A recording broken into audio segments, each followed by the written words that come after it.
ഒരിക്കൽ പോലും നേരിട്ട് കണ്ടിട്ടില്ലാത്ത ഒരാളുടെ മരണവാർത്ത കേട്ട് നമ്മുടെ കണ്ണുകൾ നിറയാറുണ്ടോ? ഉണ്ട്.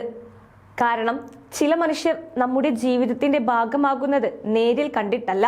അവർ നമ്മുടെ ചിരികളിലൂടെ, ഓർമ്മകളിലൂടെ, നമ്മൾ സ്നേഹിച്ച കഥാപാത്രങ്ങളിലൂടെ നമ്മുടെ കുടുംബത്തിലെ ഒരാളായി മാറുന്നു. അങ്ങനെ മലയാളികളുടെ മനസ്സിൽ ഒരിക്കലും ഒഴിഞ്ഞു പോകാത്ത ഇടം നേടിയ മനുഷ്യനായിരുന്നു സലീം കുമാർ.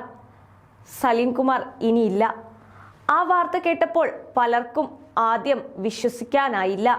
കാരണം നമ്മളിൽ പലരും അദ്ദേഹത്തെ ഒരു നടനായി മാത്രമല്ല കണ്ടത്, നമ്മളുടെ വീട്ടിലെ ഒരംഗത്തെ പോലെയായിരുന്നു. നമ്മൾ വിഷമിച്ചിരുന്ന ദിവസങ്ങളിൽ ചിരി സമ്മാനിച്ച ഒരു മനുഷ്യൻ ഒരു ദിവസം നിശബ്ദനായി യാത്രയായി. പക്ഷേ സലീം കുമാറിന്റെ കഥ തുടങ്ങുന്നത് ഇവിടെ നിന്നൊന്നുമല്ല. അത് തുടങ്ങുന്നത് കൊച്ചിയിലെ ഒരു സാധാരണ കുടുംബത്തിൽ നിന്നാണ്. ആഡംബരങ്ങളോ സിനിമാ പാരമ്പര്യമോ ഒന്നുമില്ലാത്ത ഒരു ചെറുപ്പക്കാരൻ. പക്ഷേ അവന് ഒരു വലിയ സ്വപ്നമുണ്ടായിരുന്നു, ആളുകളെ ചിരിപ്പിക്കണം. അങ്ങനെ മിമിക്രി വേദികളിലൂടെയായിരുന്നു അദ്ദേഹത്തിന്റെ യാത്ര തുടങ്ങിയത്. ചെറിയ വേദികൾ, ചെറിയ കയ്യടികൾ. വർഷങ്ങളുടെ കാത്തിരിപ്പിനൊടുവിൽ സിനിമയുടെ വാതിൽ തുറന്നു. ആദ്യം ചെറിയ കഥാപാത്രങ്ങൾ, പിന്നീട് മലയാളിക്ക് മറക്കാനാകാത്ത കഥാപാത്രങ്ങൾ. അങ്ങനെ ഒരു ദിവസം സലീം കുമാർ എന്ന പേര് മലയാളികളുടെ ചിരിയുടെ പര്യായമായി മാറി. ഈ പറക്കും തളിക വന്നു. Cinema super hit.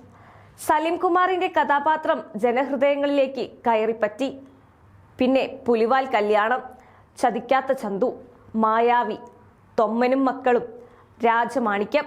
ഓരോ സിനിമയും പുറത്തിറങ്ങുമ്പോൾ പ്രേക്ഷകർ കാത്തിരുന്നത് നായകനെ മാത്രം കാണാനല്ല, സലീം കുമാർ ഈ സിനിമയിൽ എന്ത് ചെയ്തെന്നറിയാനായിരുന്നു. സ്ക്രീനിൽ അദ്ദേഹം പ്രത്യക്ഷപ്പെട്ടാൽ തിയേറ്ററുകൾ പൊട്ടിച്ചിരികളാൽ നിറയും. അദ്ദേഹത്തിന്റെ സംഭാഷണങ്ങൾ സാധാരണ ഡയലോഗുകളായിരുന്നില്ല. അവ മലയാളികളുടെ ദൈനംദിന ഭാഷയുടെ ഭാഗമായിരുന്നു. മീമുകളായി, ട്രോളുകളായി, ഓർമ്മകളായി. എന്നാൽ ലോകം അദ്ദേഹത്തെ ഒരു ഹാസ്യതാരമായി മാത്രം കാണുമ്പോൾ അദ്ദേഹം മറ്റൊരു മുഖം കൂടി ഒളിപ്പിച്ചു വെച്ചിരുന്നു, ഒരു മഹാനടന്റെ മുഖം.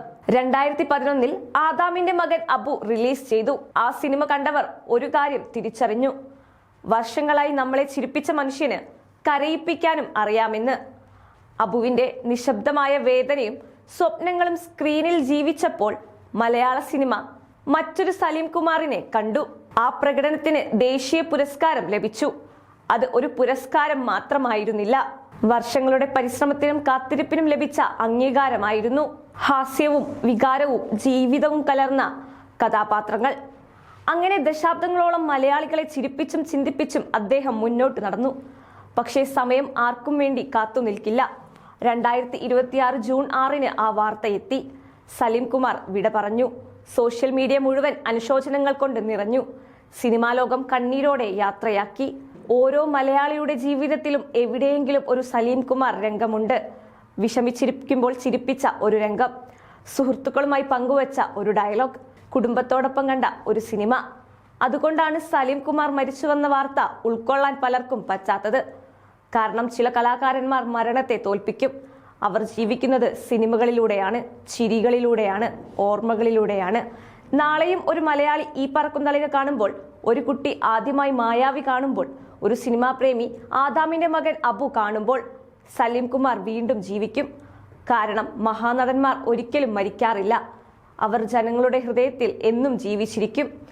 1000 ചിരികൾ സമ്മാനിച്ച മനുഷ്യന് കണ്ണീരോടെ വിട. സലീം കുമാർ, നിങ്ങളെന്നും ഞങ്ങളുടെ ഓർമ്മകളിൽ ജീവിക്കും.